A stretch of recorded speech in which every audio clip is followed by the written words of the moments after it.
The phone call came at 11:30 on a Tuesday night. Angela thought I was asleep, but insomnia had been my companion for weeks now. I lay there in the darkness, listening to her whispered conversation through the bathroom door. "He's just a friend who listens," she said softly into the receiver. Her voice carried that particular tone, the one she used when she was lying to her mother about spending too much on shoes, or when she told her boss she was home with the flu while painting her nails. I'm Wilder Sornel, 38 years old, and I've spent the last 15 years as an insurance adjuster. My job is reading people, finding inconsistencies, spotting the tells that separate truth from fiction. Angela's tell was that gentle, reassuring tone. She only used it when she was spinning a web of lies so thick she could barely see through it herself. "No, Brent's not like that," she continued. "He understands what I'm going through. You know how Wilder gets distant, always working, never really present." Brent. The name hit me like a punch to the gut, but I kept my breathing steady. Brent Calder managed the performance car shop downtown. I'd seen him around. Gym-built shoulders, cocky grin, the kind of guy who thought his charm could open any door. Apparently, it had opened mine. "I'll see you tomorrow," Angela whispered. Same time. The bathroom door opened, and she slipped back into bed beside me. I felt her settle under the covers, heard her breathing slowly even out. But sleep wouldn't come for either of us, I suspected. She was probably planning her next move, and I was already 3 steps ahead of her. The next morning, Angela hummed while making coffee. She wore her favorite blue dress, the one she claimed made her feel confident. I recognized the performance. She was setting the stage for something. "I'm having lunch with Stephanie today," she announced, not meeting my eyes. "Girl talk, you know how it is." Stephanie Lawton, her best friend since college, real estate agent married to Detective Reese, lived in one of those new McMansions across town. Stephanie had always struck me as the type who'd help hide a body if Angela asked nicely enough. "Sounds nice," I said, sipping my coffee. "Where are you meeting?" "Oh, just that little cafe downtown. Nothing fancy." Another lie. The cafe had been closed for renovations for 2 weeks. I'd driven past it yesterday. After Angela left for work, I walked through our house with fresh eyes. This place had been our sanctuary for 8 years, but now it felt like a crime scene waiting to be processed. I started in the bedroom. On Angela's dresser, partially hidden behind her jewelry box, lay a small brass key. Not one of ours. I knew every key in this house. This one was newer, shinier, the kind that came with a cheap apartment lock. Next to it sat a gym wristband, black with silver lettering, Calder's Custom Cars, Brent's shop logo. I picked up both items, turning them over in my hands. Evidence. In my line of work, evidence tells a story, and this story was becoming crystal clear. That evening, Angela returned home with shopping bags and a guilty smile. "Stephanie and I did a little retail therapy after lunch," she said, kissing my cheek. Her lips felt cold. "Find anything interesting?" "Just some things for the house. You know how Steph is. She has such good taste." I nodded, watching her unpack candles, throw pillows, and a set of new sheets. Egyptian cotton, she claimed. The tags were still attached, and they weren't from any store in town. "Angela," I said quietly, "we need to talk." She froze, a candle halfway out of its bag. "About what?" "About Brent." The color drained from her face, but she recovered quickly. Too quickly. "What about him?" "He's just a friend who listens, Wilder. God knows you never do." I reached into my pocket and pulled out the key and wristband. "Then explain why his fingerprints are on our bedroom headboard." The lie came so smoothly, I almost believed it myself. I hadn't tested for fingerprints yet, but her reaction told me everything I needed to know. Angela's mouth opened and closed like a fish gasping for air. That's ridiculous," she stammered. "You're being paranoid. Brent has never been in our bedroom. You're so insecure lately, Wilder. Maybe you should talk to someone. Classic gaslighting. Turn the accusation back on the accuser, make them question their own reality. But I'd seen this playbook before, used by insurance claimants trying to inflate their settlements. You're right, I said, forcing a smile. I'm probably just stressed from work. Forget I mentioned it. Relief flooded her features. Oh, honey, I understand. You've been working so hard lately. Maybe we should plan a weekend getaway, just the two of us. That sounds perfect, I lied. That night, after Angela fell asleep, I crept down to the basement. My old boxing equipment gathered dust in one corner, but I wasn't interested in punching bags tonight. I opened my laptop and logged into the security app for our home system. Most people don't realize how much their smart homes actually record. Motion sensors, door logs, even the thermostat keeps track of when temperatures change due to additional body heat. I'd installed the system 2 years ago after a break-in scare in our neighborhood. Angela had praised my thoroughness then. The data painted a clear picture. Motion detected in the master bedroom during my business trips. Door sensors showing the back entrance being used at odd hours. Temperature spikes indicating extra occupancy. All the evidence was there, time-stamped and undeniable. I cross-referenced the dates with my travel schedule and Angela's supposed girls' nights out. Perfect correlation. While I was in Albany or Syracuse, adjusting claims and staying in lonely hotel rooms, my wife was entertaining her friend who listens in our bed. My phone buzzed with a text message. Angela, supposedly asleep upstairs. Can't sleep, thinking about our weekend plans, love you. Except her phone was charging on her nightstand. I'd seen her plug it in before bed. I climbed the stairs quietly and peered into our bedroom. Angela lay on her side, breathing deeply, her phone exactly where she'd left it. So who had sent the text? I checked the number, not Angela's. Someone else had my number, someone who knew about weekend plans that had only been discussed an hour ago. The pieces were falling into place, but I needed more than circumstantial evidence. In insurance investigations, you build your case methodically, layer by layer, until the truth becomes undeniable. Accusations without proof are just noise. I spent the rest of the night planning my next moves. Angela thought she was playing chess while I was playing checkers. She was about to learn the difference. The next morning brought rain and revelations. Angela left for work earlier than usual, claiming an important client meeting. I waited 30 minutes, then followed her route downtown. She didn't go to her office. Instead, she pulled into the parking lot of Calder's Custom Cars. Through my windshield wipers, I watched her hurry through the rain to the shop's side entrance. She had a key. I sat in my car for 20 minutes, engine running, heater fighting the October chill. When Angela emerged, her hair was mussed and her lipstick was gone. She checked her reflection in her car window, reapplied her makeup, and drove toward her actual workplace. Professional habit made me document everything. Time stamps, locations, observations. My insurance training had taught me that details matter, and the smallest inconsistencies often reveal the biggest truths. That afternoon, I visited Murphy's Bar and Grill, the town's unofficial information exchange. If you wanted to know anything about anyone in our little corner of upstate New York, Murphy's was where you started. Clint Morrison sat at his usual spot at the bar's end. We'd been friends since high school, back when I thought my fists could solve any problem. Now he worked security at various venues around town, including Murphy's weekend shifts.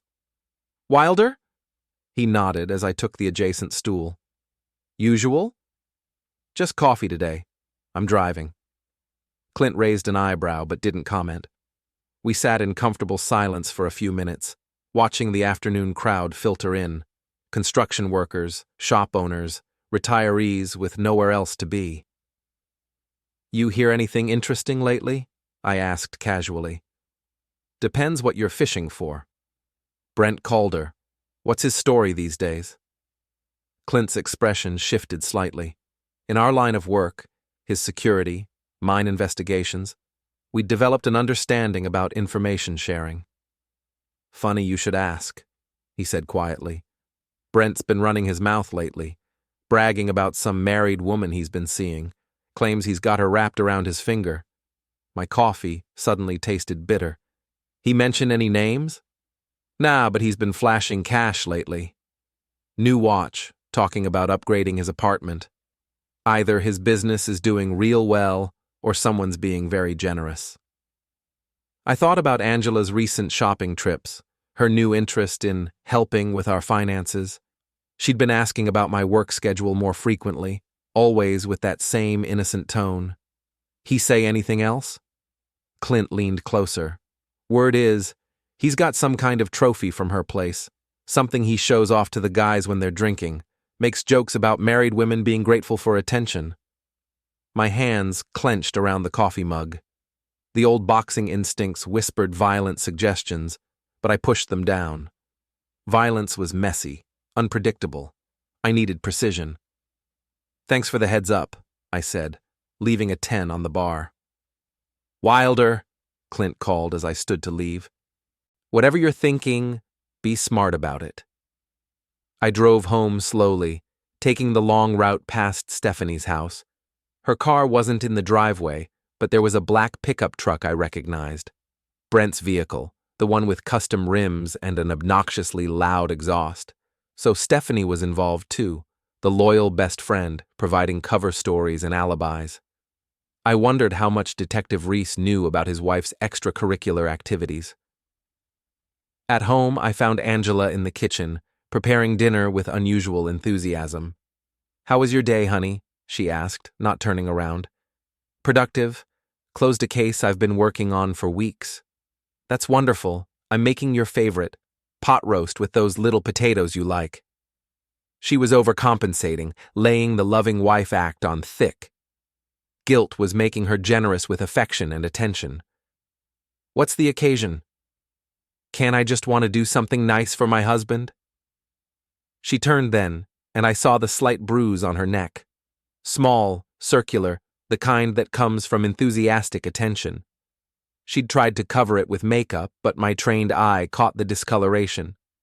Of course, I said. I'll just wash up. In the bathroom, I stared at my reflection. 15 years of marriage, and it had come to this. Angela thought she was clever, but she was sloppy, emotional. She was making mistakes that would be her undoing. I opened the medicine cabinet and retrieved a small digital recorder I'd hidden behind the aspirin bottle. Insurance work sometimes required documenting conversations, and I'd learned to be prepared. During dinner, I guided the conversation carefully. You seem happier lately, I observed. More energetic. Angela smiled. I've just been feeling more appreciated, I suppose. Stephanie's been such a good friend, really listening to my concerns about us. What kind of concerns? Oh, the usual marriage stuff. Communication, connection. Sometimes I feel like we're just roommates. Have you talked to anyone else about this, besides Stephanie? Well, she hesitated, twirling pasta around her fork. There is this guy, Brent. He comes into the events I manage sometimes. He's just very easy to talk to. Brent Calder, from the car shop? Her fork paused halfway to her mouth. You know him? Small town. I know of him. What do you two talk about? Nothing inappropriate, she said quickly. He just listens without judging. Sometimes a woman needs that. I nodded sympathetically while the recorder captured every word. It's good that you have someone to confide in. Relief flickered across her face. She thought she'd navigated dangerous waters successfully. After dinner, Angela claimed she needed to run errands. She'd be back by 9, she promised. I watched her drive away, then immediately went to work. The bedroom headboard was solid oak, with carved details that would hold fingerprints beautifully. I'd been bluffing about the prints before, but now I was going to make it reality. Using techniques I'd learned during insurance investigations, I dusted the headboard's surface with fine powder. The results were immediately visible, multiple handprints, far more than just Angela's and mine. I photographed everything, documented the process, built a chain of custody that would hold up under scrutiny. The prints were clear enough for comparison, and I had a feeling I knew where to find matching samples. My phone buzzed with a text from Angela. "Running late. Don't wait up." It was 7:30. Her errands were apparently taking longer than expected. I drove to Brent's apartment complex, a modern development on the outskirts of town. His truck was in the parking lot, along with Angela's sedan. They weren't even trying to be discreet anymore. I sat in my car, watching the windows of what I assumed was his unit. Third floor, corner apartment, lights on behind drawn curtains. Occasionally, shadows moved past the windows.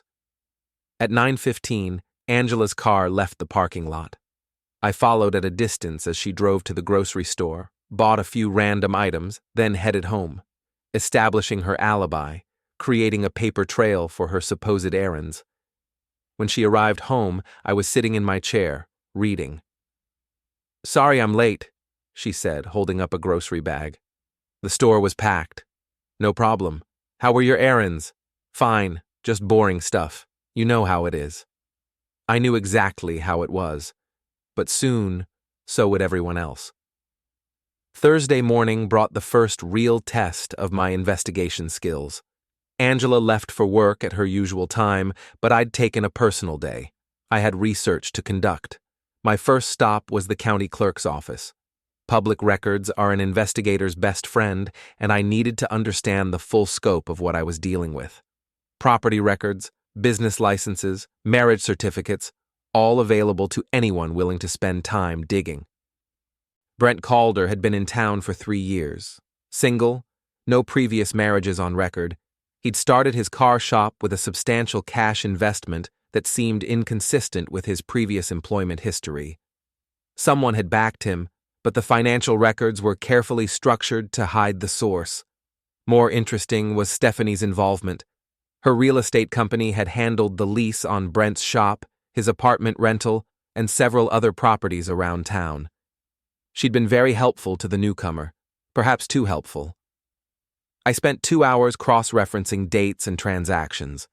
A pattern emerged that made my stomach turn. Stephanie hadn't just introduced Angela to Brent, she'd been facilitating their relationship from the beginning. My next stop was the town library.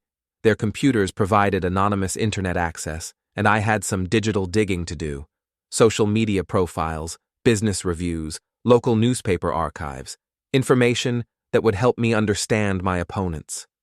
Brent's social media presence was exactly what I'd expected. Gym selfies, car photos, and carefully curated images designed to project success and desirability. But the comments were revealing. Several women had left flirtatious messages, and Brent had responded with practiced charm. This wasn't his first affair with a married woman. The pattern was clear to anyone who knew how to look. Angela's profile was more subtle but equally damning. Recent posts showed her at locations she'd never mentioned to me, restaurants and events that didn't match her claimed activities. She'd been living a double life, documented in real time. I printed everything, building a comprehensive file. In insurance investigations, documentation is everything. Memories fade, witnesses lie, but records endure. That afternoon, I visited Mrs. Jarrow, our elderly neighbor. She lived alone in the house next to ours and spent most of her day watching the neighborhood through her kitchen window. In a small town, nosy neighbors are invaluable sources of information. "Wilder, how nice to see you," she said, inviting me in for coffee. "How's Angela doing? She seems to be keeping busy lately." "That's actually what I wanted to ask you about. I've been traveling for work, and I worry about her being alone. Have you noticed anything unusual?" Mrs. Jarrow's eyes lit up. She'd been waiting for someone to ask. "Well, there have been some strange comings and goings. That young man with the loud truck, he's been visiting quite regularly, always uses your back gate, never the front door." My heart raced, but I kept my expression neutral. "What young man?" "Tall fellow, well-built, drives that awful noisy truck. He seems to know exactly when you're not home." She provided dates and times with remarkable accuracy. Mrs. Jarrow might be 73, but her memory was sharp as a razor. I hope I'm not speaking out of turn, she continued, but it did seem odd. Angela always claimed she was going out with friends when I saw her car leave, but then this fellow would arrive shortly after. You've been very helpful, Mrs. Jarrow. If you notice anything else unusual, would you mind giving me a call? Of course, dear. We neighbors need to look out for each other. I drove home with my head spinning. The evidence was overwhelming, but I needed one more piece to make my case airtight. I needed Brent's fingerprints for comparison. That evening, Angela announced another girls' night with Stephanie. We're trying that new wine bar across town, she said, already getting dressed. Don't wait up. You know how we get when we start talking. I knew exactly how they got. Angela would establish her presence at the wine bar, probably buy a round of drinks for visibility, then slip away to meet Brent while Stephanie provided cover. After she left, I drove to Calder's Custom Cars. The shop was closed, but I wasn't interested in the business area. I was interested in the dumpster behind the building. Garbage diving isn't glamorous, but it's effective. People throw away all sorts of useful items without thinking about what they're discarding. I found what I was looking for within 10 minutes, a coffee cup with clear fingerprints on the handle. Using the same techniques I'd employed on our headboard, I lifted clean prints from the cup. The comparison would be straightforward now. Back home, I developed the prints in my makeshift darkroom, our laundry room with blackout curtains. The matches were perfect. Brent's fingerprints were all over our bedroom headboard, just as I'd claimed. I photographed everything, documented the chain of custody, and prepared a comprehensive report. In my professional life, I'd presented findings to lawyers, judges, and insurance executives. This case was personal, but my methods were purely professional. My phone rang at midnight. Angela, calling from what sounded like a noisy bar. Hi, honey. Just wanted to let you know we're having such a good time. Stephanie says hi. Tell her I said hello. Drive safely. I will. Love you. The line went quiet, but I could hear voices in the background. Male voices, including one I was beginning to recognize. Angela arrived home at 1:30, slightly disheveled, and smelling like cologne that wasn't mine. She slipped into bed quietly, probably thinking I was asleep. I lay there in the darkness, listening to her breathing, planning my next moves. The investigation phase was complete. Now came the hard part, deciding what to do with the information. In insurance work, you present your findings and let others make the decisions. But this wasn't a professional case.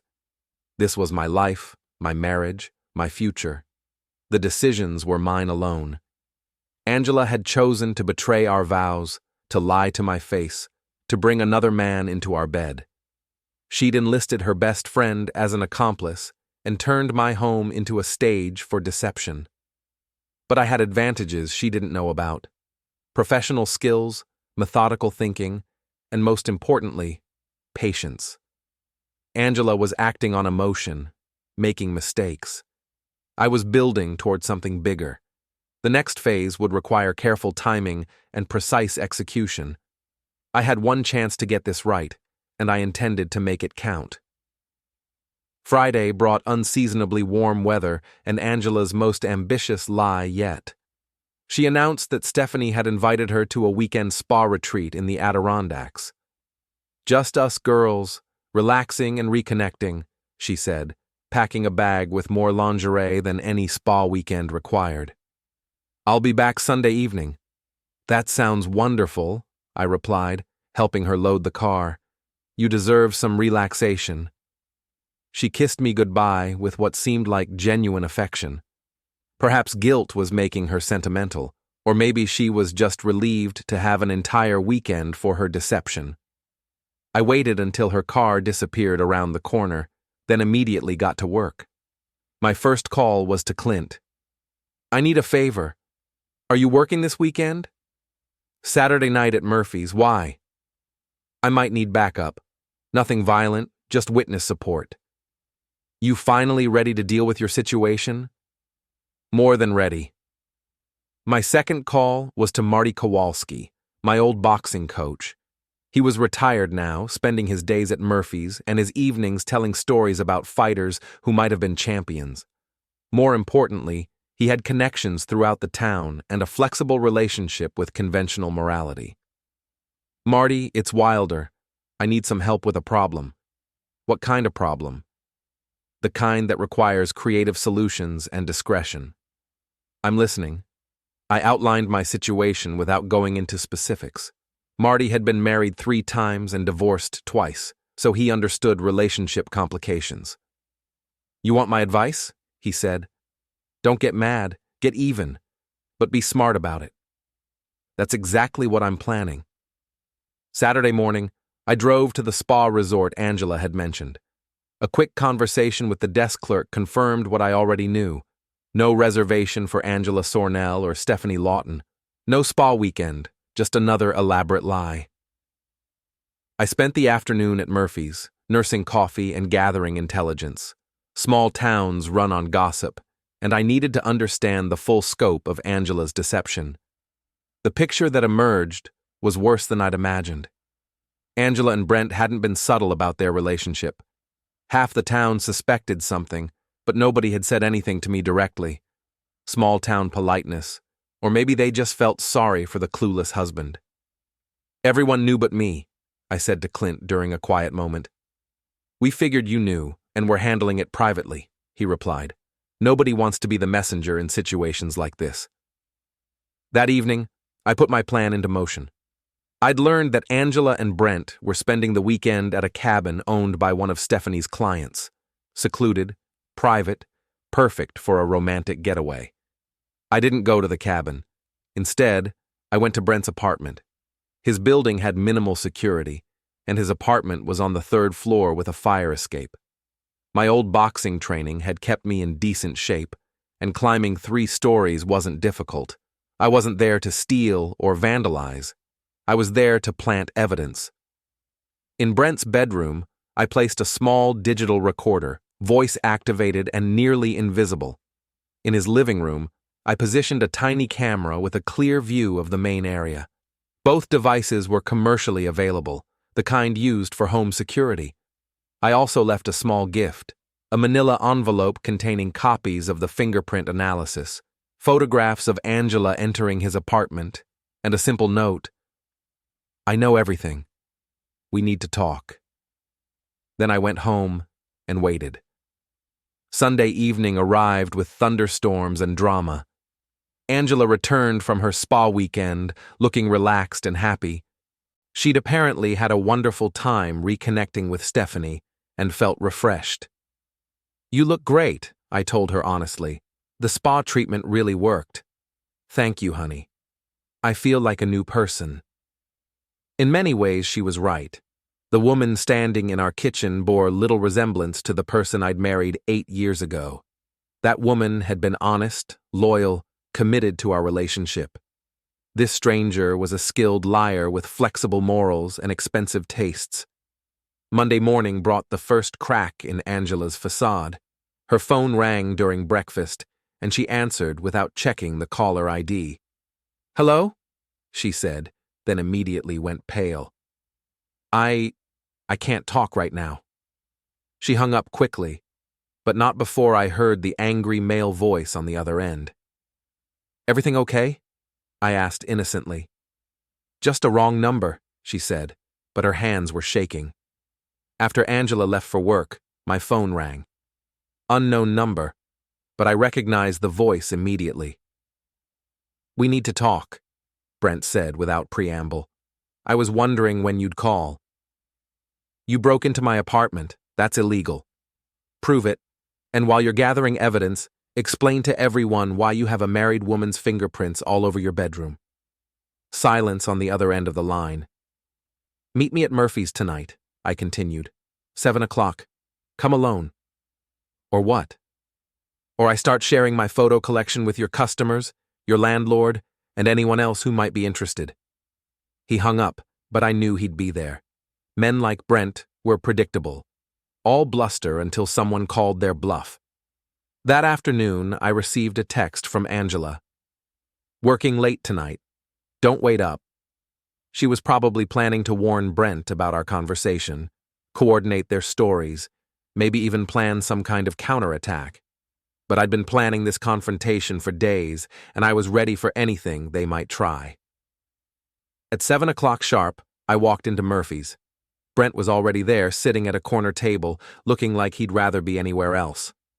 I ordered coffee and joined him. Up close, he was younger than I'd expected, maybe 32 or 33. Handsome in an obvious way, with the kind of confidence that came from never being seriously challenged. "So," I said casually, "how long have you been sleeping with my wife?" He tried to look shocked. "I don't know what you're talking about." I pulled out my phone and showed him a photograph. Angela leaving his apartment building, hair mussed, lipstick gone. "Try again." His facade crumbled quickly. "Look, it's not what you think. Angela came to me. She was unhappy, looking for someone to talk to. And talking led to other things? She's a grown woman. She made her own choices." I had to admire his strategy. Shift all responsibility to Angela, portray himself as the innocent victim of a seductive married woman. "Here's what's going to happen," I said quietly. "You're going to end this relationship immediately. You're going to avoid my wife, avoid my neighborhood, and avoid any contact with my family. And if I don't?" I slid a manila envelope across the table. "Then everyone in town gets to see the evidence I've collected. Your customers, your landlord, your family. Small towns have long memories, Brent." He opened the envelope and flipped through the photographs, documents, and fingerprint analysis. His confidence evaporated completely. "You can't prove anything illegal," he said weakly. "I don't have to. I just have to prove you're the kind of man who sleeps with other people's wives. How do you think that will affect your business?" Brent stared at the evidence for a long moment, then looked up at me with something approaching respect. "What do you want?" "I want you gone. Out of town, out of our lives, out of the picture completely." "And Angela?" "Angela is my problem to solve." He nodded slowly, understanding that he'd been outmaneuvered completely. "How long do I have?" 2 weeks. That should be enough time to close your business and relocate." "And if I stay?" I leaned forward slightly. "Then you'll discover that insurance investigators have very creative imaginations when it comes to making people's lives complicated." Brent left Murphy's without another word. Phase 1 was complete. Now came the harder part, confronting Angela. Angela arrived home Tuesday evening with shopping bags and a guilty conscience. She'd spent the day trying to reach Brent, I suspected, probably wondering why he wasn't answering his phone. "How was work?" I asked, helping her with the bags. "Busy, very busy. Lots of client meetings." Another lie. I'd driven past her office twice during the day, and her car had been there both times. No client meetings, just anxiety and phone calls to a man who was probably packing his belongings. "I ran into Stephanie at the grocery store," I said casually. "She mentioned you might be planning another girls' weekend soon." Angela froze, a wine bottle halfway out of its bag. "She mentioned that?" "Just in passing. She seemed to think you'd already discussed it." "We talked about it, but nothing's definite." I nodded sympathetically. "It's good that you two are so close. Friendship is important." Relief flickered across her face, but it was short-lived. Her phone buzzed with a text message, and when she read it, all color drained from her cheeks. "Everything all right?" "Fine," she said quickly, but her voice cracked slightly. "Just work stuff." That evening, Angela claimed she needed to run errands. She'd be back within an hour, she promised. I watched her drive toward town, then immediately followed at a distance. She went straight to Brent's apartment building. I parked across the street and watched her climb the stairs to his unit. She was inside for 20 minutes, and when she emerged, she was crying. Brent had apparently delivered my message. The affair was over, at least from his perspective. Angela drove aimlessly for another hour, probably trying to compose herself before coming home. When she finally returned, her eyes were red but dry. "How were your errands?" I asked. "Fine, just boring stuff." We went through the motions of a normal evening: dinner, television, small talk about nothing important. But the tension was palpable. Angela kept checking her phone, waiting for messages that weren't coming. Wednesday morning brought the confrontation I'd been preparing for. Angela was in the kitchen, making coffee with shaking hands. Her phone lay on the counter, silent and accusatory. "We need to talk," I said quietly. She turned, and I saw fear in her eyes for the first time. "About what?" I pulled out a chair at our kitchen table and sat down. "About Brent, about Stephanie, about the lies you've been telling me for months." Angela's coffee mug slipped from her hands, shattering on the tile floor. Hot coffee splashed across her legs, but she didn't seem to notice. "I don't know what you mean," she whispered. I placed the manila envelope on the table between us. "Open it." With trembling hands, she opened the envelope and began examining its contents: photographs, documents, fingerprint analysis, phone records, credit card statements. The complete story of her affair, documented in excruciating detail. "How long have you known?" she asked finally. "Weeks. I've been building this case like any other investigation." "Case?" Her voice rose slightly. "This is our marriage, not some insurance claim. You made it a case when you decided to lie to me, when you brought another man into our bed, when you turned our home into a stage for your deception." Angela stared at the evidence, tears streaming down her face. "It wasn't supposed to happen like this." "How was it supposed to happen? Were you planning to leave me for him?" "I don't know. I wasn't thinking clearly. He made me feel appreciated. And I didn't?" She looked up at me then, and I saw something I hadn't expected. Genuine remorse. "You did. You do. But somewhere along the way, I started taking that for granted. Brent was new, exciting. He paid attention to me in ways that felt fresh. So, you decided to have an affair. I decided to have coffee with him. The rest just evolved." I pulled out my phone and played a recording. Angela's voice, clearly audible, discussing intimate details of our marriage with someone who wasn't me. "This evolved too?" She buried her face in her hands. "Oh God, Wilder, I'm so sorry. Sorry you did it, or sorry you got caught?" "Both, neither. I don't know anymore." I stood up and walked to the window, looking out at our backyard. 8 years of marriage, and it had come to this. Evidence files and recorded conversations and fingerprint analysis. "What happens now?" Angela asked quietly.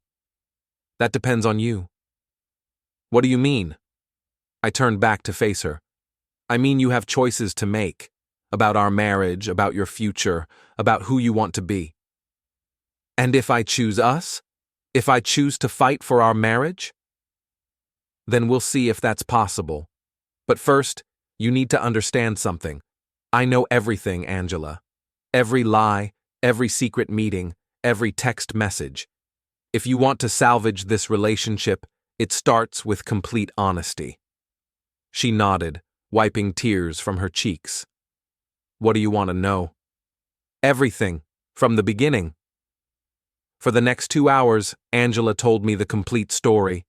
How she'd met Brent at a client event 6 months ago. How Stephanie had encouraged the friendship, even facilitating meetings. How emotional intimacy had led to physical betrayal. She spared no details, answered every question, submitted to the kind of interrogation I usually reserved for insurance fraudsters. But unlike those cases, this one was personal. Every revelation was a fresh wound. "Is it over?" I asked when she finished. "Yes, Brent made that very clear yesterday. Because I forced him to end it, not because you chose to." "You're right. I wasn't strong enough to end it myself. I studied my wife's face, looking for tells, searching for signs of deception. But she seemed genuinely broken, genuinely remorseful." "I need time to think," I said finally. "How much time?"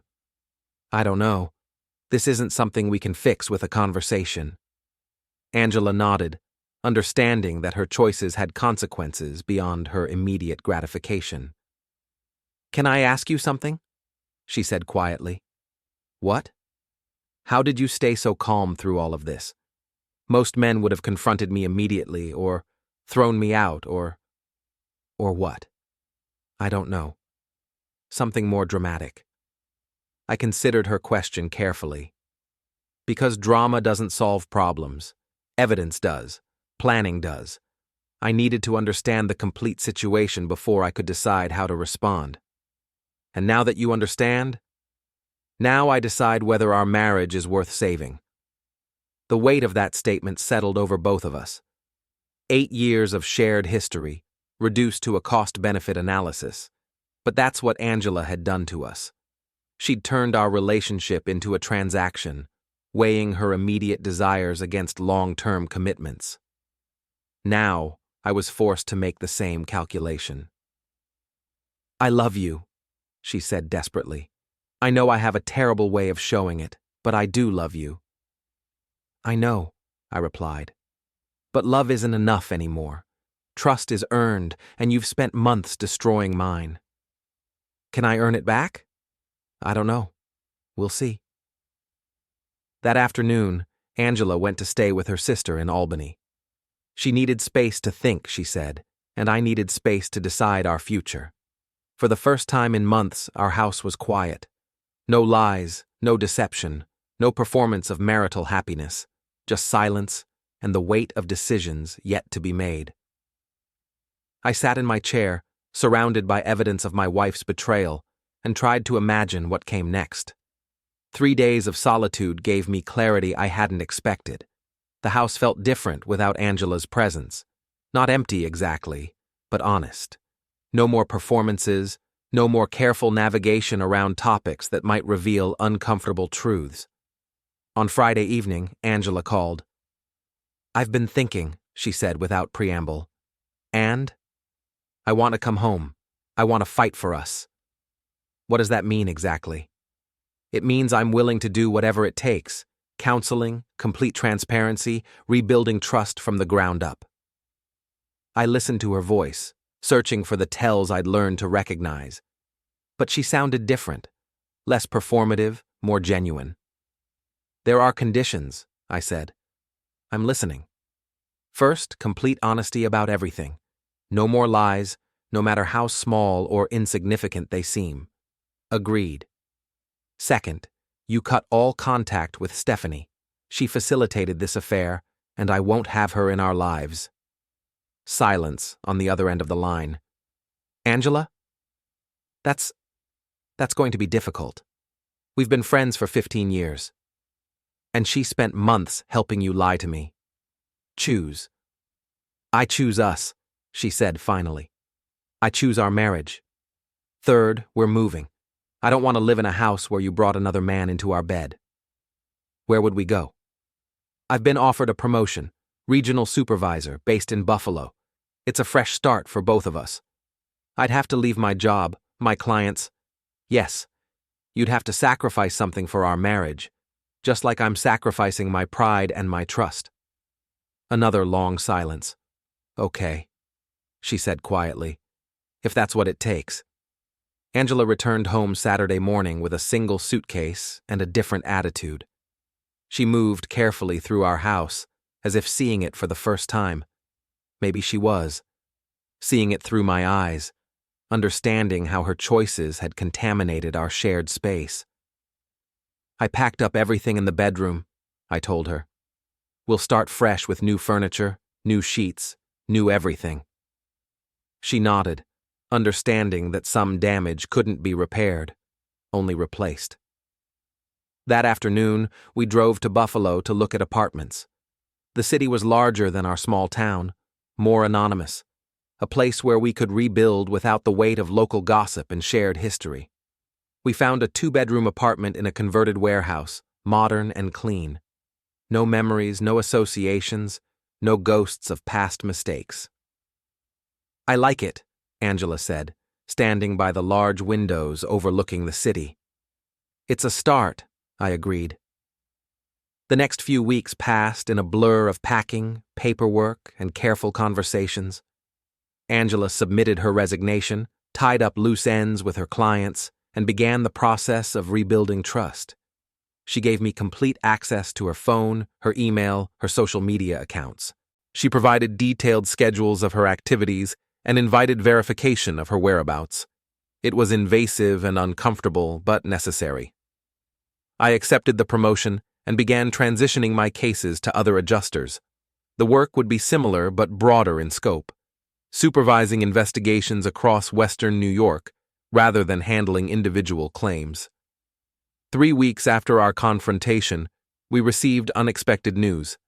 Brent's car shop had closed abruptly, and he'd left town without notice. His landlord was looking for him, his creditors were asking questions, and several customers were demanding refunds for work that hadn't been completed. "Did you have something to do with that?" Angela asked. "I may have made some phone calls," I admitted. "Insurance investigators have connections in many industries." She didn't ask for details, and I didn't volunteer them.